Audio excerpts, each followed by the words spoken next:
আমাদের দেশের প্রতিটা রাজনৈতিক দলই চাই জনগণের সেবা করা, জনগণকে একটা সুরক্ষা রাষ্ট্র উপহার দেওয়া।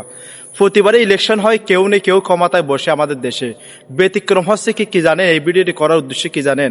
সারা দেশে উন্নয়ন হয়, কিন্তু আমাদের এই যে চট্টগ্রাম কক্সবাজার যে সড়ক রুটটা আছে, সেই রুটটা কিন্তু উন্নয়ন হয় না রে ভাই। যে রুট সেই রুটে পড়ে আছে রে ভাই। প্রতিদিন দেখেন অ্যাক্সিডেন্ট হচ্ছে, আবারও দেখে ফার্স্টটা তাজা প্রাণ ভাই চলে গেছে রে ভাই। এগুলো যে মৃত্যুগুলো যে হয়ে গেছে, এগুলো দায়ভার কে নেবে? এগুলোকে সরকারকে নিতে হবে ভাই। কারণ আপনারা সারা দেশে 1 বাই 1 রুট করতেছেন, কিন্তু একটা ডিস্ট্রিক্ট রুট সেখানে আপনারা কোনো কাজই করতেছেন না। সেই রুটটা প্রতিনিয়ত আপনারা শুনবেন কোনো প্রতিনিয়ত এখানে অ্যাক্সিডেন্ট হচ্ছে, কিংবা মানে একটা গাড়ি সামনে আপনি মানে সংঘর্ষ হয়ে যাচ্ছে।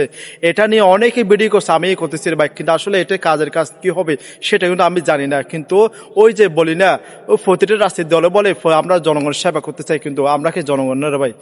তাহলে আজ এত বছর হয়ে গেল, কেন আমাদের কক্সবাজার সড়ক রুটটাই যে বড় করা হচ্ছে না? সেই আগের মানে কি আদিম আদিম জগতের রুটটা রয়ে গেছে রে ভাই। একটু প্রশ্ন হচ্ছে কি সরকারের প্রতি, কেন আমাদেরকে অবহেলার চোখে দেখতেছেন? আমাদের চট্টগ্রাম রুটটা কেন আজ বড় করতেছেন রে ভাই? খুবই সুন্দর একটা রোড, এটাকে বিশ্ব রুট হয় রে ভাই। আপনাদের কাছে প্রশ্ন রইলাম, যারা টুরিস্ট আছেন আমাদের কক্সবাজার ঘুরতে আসেন, আপনারা দেখবেন রোডটা কিরকম, কি একটা অবস্থা। ছোট্ট একটা রোড, এখানে এটা কি ডিস্ট্রিক্ট রোড হতে পারে? কোন হতে পারে? এটা গ্রামের রাস্তা মনে হয় দেখলে।